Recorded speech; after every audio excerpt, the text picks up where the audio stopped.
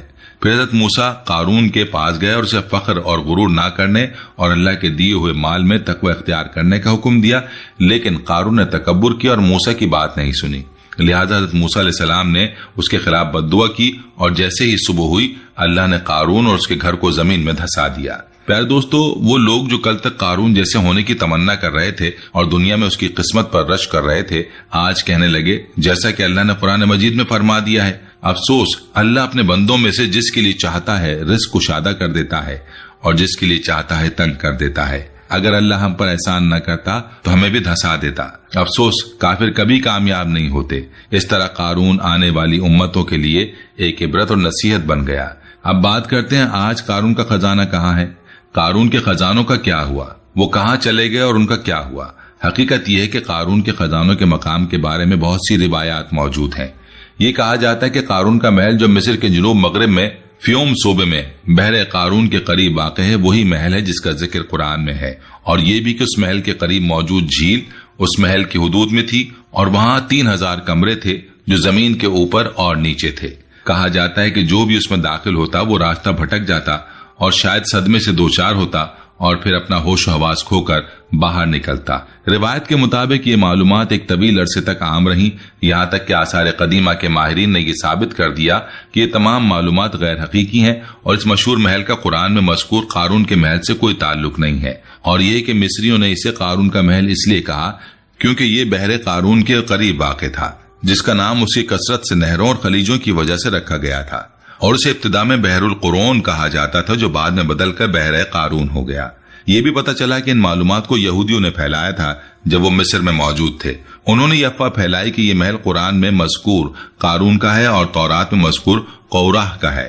تورات کے مطابق قورح لاوی بن یعقوب کی نسل میں سے تھا، جس نے نبی حضرت موسیٰ علیہ السلام اور ہارون علیہ السلام کے خلاف بغاوت کی قیادت کی تھی۔ اللہ نے اسے زمین کو پھاڑ کر قورح اور اس کی جماعت اور اس کے گھروں کو نگل کر سزا دی۔ علماء نے یہ بھی تصدیق کی کہ یہ عمارت جسے قارون کا محل کہا جاتا ہے وہ ایک قدیم مندر ہے اور اس کا قارون اور اس کے محل سے کوئی تعلق نہیں۔ اسی طرح اس کا بھی کوئی ثبوت نہیں کہ وہ موجودہ بحر قارون وہی جگہ ہے جہاں قارون رہتا تھا۔ ان تمام باتوں کے باوجود بہت سے لوگوں نے ان غرق شدہ خزانوں کو تلاش کرنے کی امید میں جھیلوں کی گہرائیوں میں غوطہ لگایا، لیکن اب تک کوئی چیز نہیں ملی۔ جبکہ کچھ لوگوں کا خیال ہے کہ قارون کا محل عراق کے علاقے نینوا میں واقع تھا۔ انہوں نے قارون کو قدیم نینوا کے بادشاہوں میں سے ایک اپولو سے جوڑا، جس کے پاس زمین کے نیچے خزانوں میں محفوظ بے پناہ دولت تھی، لیکن یہ منطقی نہیں ہے کیونکہ قارون مصر کی سرزمین پر تھا، عراق میں نہیں۔ اسی طرح ہم دیکھتے ہیں کہ قارون کے خزانوں کے مقام کے بارے میں بہت سی قیاس آرائیاں اور روایتیں موجود ہیں، اور ہر دور میں ایسے لوگ سامنے آتے ہیں جو یہ دعویٰ کرتے ہیں کہ وہ ان خزانوں کا مقام جانتے ہیں۔ پیارے دوستو، لیکن یہ حقیقت ہے کہ یہ تاریخ کے سب سے بڑے رازوں میں سے ایک راز ہے جو اب تک بے نقاب نہیں ہوا اور شاید کبھی بھی بے نقاب نہ ہو۔ یہاں تک کہ دنیا کے امیر ترین شخص کی کہانی اور اس کے خزانے ہمیشہ ایک راز بن کر ہی رہیں گے۔ اللہ تعالیٰ نے اس کا ذکر قرآن مجید میں ہمارے لیے ایک عبرت، ایک نشانی اور ایک نصیحت کے طور پر کیا ہے۔ قرآن ہمیشہ ماضی کی امتوں کی کہانی اجتماعی یا انفرادی طور پر بیان کرتا ہے تاکہ بعض لوگوں کی جھوٹی باتوں کو رد کیا جا سکے، یا تاکہ ان لوگوں کے لیے ایک عبرت ہو جو نبی محمد صلی اللہ علیہ وآلہ وسلم کی دعوت کا انکار کرتے ہیں اور جھٹلاتے ہیں۔ قارون کی کہانی سے ہمیں بہت اہم سبق ملتے ہیں۔ سب سے پہلا سبق یہ کہ دولت اور طاقت کا اصل مالک اللہ تعالیٰ ہے، انسان کی اپنی کوئی حیثیت نہیں۔ قارون نے یہ سمجھا کہ یہ سب کچھ اس کے اپنے علم اور ذہانت کی وجہ سے ہے، لیکن اللہ نے اسے دکھا دیا کہ اصل طاقت کس کے پاس ہے۔ دوسرا سبق یہ ہے کہ تکبر اور غرور انسان کی تباہی کا باعث بنتے ہیں۔ جب انسان اپنے آپ کو سب سے بڑا سمجھنے لگتا ہے تو اللہ اسے نیچا کر دیتا ہے۔ تیسرا اہم سبق یہ ہے کہ دولت کو اللہ کی راہ میں خرچ کرنا چاہیے۔ قارون نے اپنی تمام دولت کو صرف اپنی نمائش اور تکبر کے لیے استعمال کیا۔ اس نے نہ زکوٰۃ دی نہ غریبوں کی مدد کی۔ نتیجہ یہ نکلا کہ اس کی تمام دولت اس کے کام نہ آئی۔ چوتھا سبق یہ ہے کہ دنیا کی چمک دمک عارضی ہے۔ قارون کی تمام شان و شوکت چند لمحوں میں ختم ہو گئی، اس کا کوئی نشان باقی نہ رہا۔ آج کے دور میں ہمارے ارد گرد بہت سے قارون موجود ہیں، وہ لوگ جو اپنی دولت پر فخر کرتے ہیں، جو غریبوں کو حقیر سمجھتے ہیں، جو ظلم کرتے ہیں، جو رشوت لیتے ہیں اور عوام کا حق مارتے ہیں۔ ان سب کو قارون کا انجام یاد رکھنا چاہیے۔ اللہ کی گرفت بہت سخت ہے اور جب وہ پکڑتا ہے تو کوئی بچ نہیں سکتا۔ موجودہ دور کے حکمرانوں کے لیے قارون کی کہانی ایک بہت بڑا سبق ہے۔ جو حکمران اپنی قوم کے مال کو لوٹتے ہیں، جو عوام پر ظلم کرتے ہیں، جو بیرون ملک اپنے کھاتوں میں اربوں روپے رکھتے ہیں جبکہ ان کی قوم بھوکی ہے، ایسے حکمرانوں کو یاد رکھنا چاہیے کہ قارون بھی اپنے آپ کو بہت طاقتور سمجھتا تھا، لیکن اللہ نے اسے زمین میں دھسا دیا۔ آج نہیں تو کل، دنیا میں نہیں تو آخرت میں، ہر ظالم کو اس کی سزا ضرور ملے گی۔ امیر لوگوں کا پیغام ہے کہ آپ کی دولت میں غریبوں کا حق ہے۔ اللہ نے آپ کو یہ دولت امانت کے طور پر دی ہے، اس سے نیک کام کریں، زکوٰۃ دیں، غریبوں کی مدد کریں۔ قارون کے پاس بے شمار خزانے تھے لیکن وہ سب زمین میں دفن ہو گئے اور اس کے کام نہیں آئے۔ آپ کی دولت بھی آپ کے ساتھ قبر میں نہیں جائے گی، صرف آپ کے نیک اعمال ساتھ جائیں گے۔ عام لوگوں کے لیے پیغام یہ ہے کہ امیروں کو دیکھ کر رشک نہ کریں، اصل کامیابی دولت میں نہیں بلکہ اللہ کی رضا میں ہے۔ وہ لوگ جنہوں نے قارون کی دولت پر رشک کیا تھا، بعد میں انہیں احساس ہوا کہ انہوں نے کتنی بڑی غلطی کی تھی۔ اصل نعمت ایمان اور تقوی ہے، دولت نہیں۔ قارون کی کہانی ہمیں یہ سبق سکھاتی ہے کہ اللہ تعالیٰ کی نافرمانی کا انجام بہت برا ہوتا ہے۔ قارون نے اللہ کی نعمتوں کا شکر ادا نہیں کیا، تکبر کیا، انبیاء کی مخالفت کی، نتیجہ یہ نکلا کہ وہ زمین میں دھس گیا۔ آج بھی جو لوگ اللہ کی نافرمانی کریں گے ان کا انجام اچھا نہیں ہوگا۔ پیارے دوستو، آخر میں قارون کا قصہ ہمیں یہ یاد دلاتا ہے کہ دنیا عارضی ہے اور آخرت دائمی۔ قارون نے دنیا کو سب کچھ سمجھا اور آخرت کو بھول گیا، اس کا انجام ہم نے دیکھا۔ ہمیں دنیا میں رہتے ہوئے آخرت کی فکر کرنی چاہیے، حلال کمانا چاہیے، اللہ کی راہ میں خرچ کرنا چاہیے اور ہمیشہ یاد رکھنا چاہیے کہ اصل زندگی آخرت کی زندگی ہے۔ اللہ ہم سب کو قارون کی طرح تباہ ہونے سے بچائے اور ہمیں سیدھے راستے پر چلنے کی توفیق عطا فرمائے، آمین۔